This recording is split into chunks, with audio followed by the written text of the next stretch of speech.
Do you need an RC rally car kit in your life? That's the question we're going to answer today with this Tamiya XV-02 Pro kit. First, I got to build it up. And just like that, it's all built up. Tamiya offers some really great rally kits, and this is one of their latest offerings, the XV-02 Pro. It's a full build-up kit. You have to supply all the electronics and even the body set, which is great because you get to install what you want on this particular build. Now, since it falls under the Pro designation, that means it's got a lot of higher quality parts on there, including ball bearings and hex hardware. Now, I'm going to talk about the body just really quick because it's an optional set that you have to pick up for it. It's the Yaris body. I actually got this from Tamiya themselves. It was one of their demo bodies, so there's some extra holes in there. I had to refit it to this, but it's a really cool body set. Love the splitter up front, the mirrors on here, the spoiler out back, really cool look, lots of decals, but you know, when it's done, it looks like a real rally car. Then there's the rally block tires that they include in the kit. They also have a soft version of these. The white wheels look really good on it. They have different versions of the wheel as well if you want to go pick up some aftermarket stuff, but under the body is the included Lexan interior, basically just a cover shell to keep the electronics and everything in the center clean.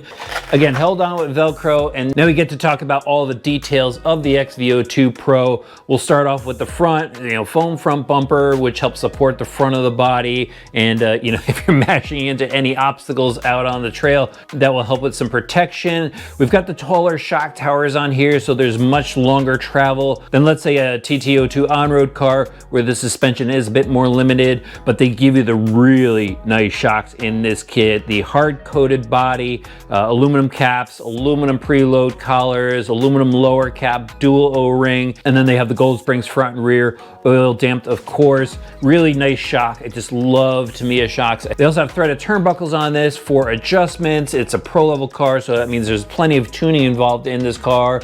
Double wishbone suspension setup, got nice firm arms front and rear on this, like the style of the caster blocks and the steering knuckles on this, much more of a racing like setup. And then out in the rear, stout axle carriers that use a washer underneath the pivot ball to adjust the height of the camber link. All right, now let's take a look at this chassis. Really narrow looking chassis. Everything is compact. Keep that weight centralized. The battery mounts over here in the side. It's got a little adjustable bracket. And then to access the battery, you actually have to remove 2 screws to swing out these side plates. You drop your battery in, swing them back, and then screw them back down. I guess you could go and pinch the one hinge screw if you want to, but just adding the extra screw does keep that battery in there nice and safe. The chassis itself, nice and rigid. You could see all the bracing structure that they have in the center and out in the back around the gear cases. Up front, you have this really compact swinging rack for the steering, ball bearing supported, which is really nice. Again, turnbuckles throughout this.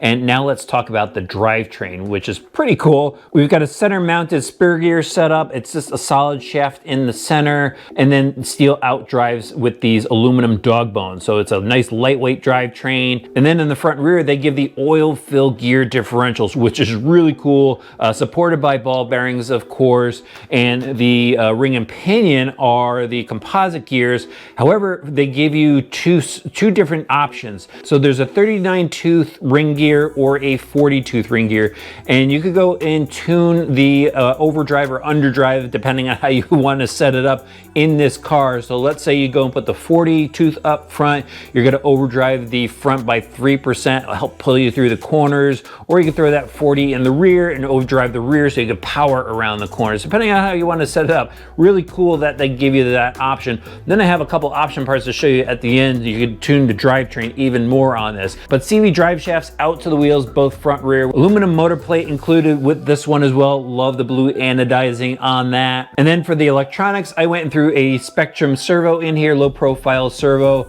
on the included aluminum mounts, a nice blue anodizing on them as well. And then I went through a T-Con system in here, a 21.5 turn motor, Gen 3 speed controller, and I'm actually going to control this with my FlySky radio system, the G7P. So that's what you need to know about the rally car. Again, really good build on this, lots of fun. Now I just want to quickly show you some of the drivetrain options for this. So here is the XV-02 diff set, and you know, obviously it comes with this but what you could do is you could buy the spur gear as well, and you could set up the center to have a center differential. Pretty neat. They also have a slipper clutch if you want to go through a slipper clutch in the center, and then a spool if you want to go lock up, let's say, the front or rear. So you got some tuning options beyond what comes in the kit. I think I would have liked to have seen a sway bar set in this as well, not as an option, but it is available as an option. We're probably gonna go pick that up. But what we need to do now is see how much fun a rally car is. Let's see if we really need one. I'm gonna go hit up some trails and show you how much fun it is to drive one of these. So we're always going to the park with our trail trucks and we're walking on these long dirt paths. How about we rally on them?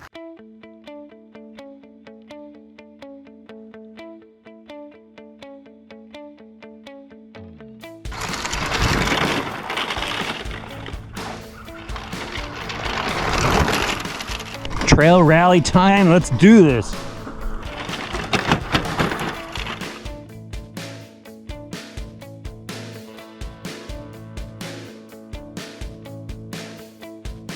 Gravel crew in effect, just ripping it through the stones. Oh man, it's getting kicked up. Just power slide it around, right on back. It's trying to grab traction, there we go. This spot right here is why I wanted to come to this park. It's got this cool riser, but I don't know, with these wood chips, it's probably not gonna be as cool as I think it is.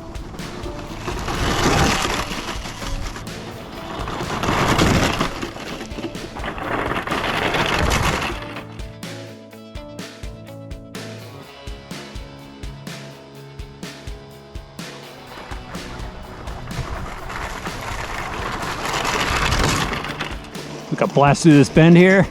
A little sideways, yeah, there we go.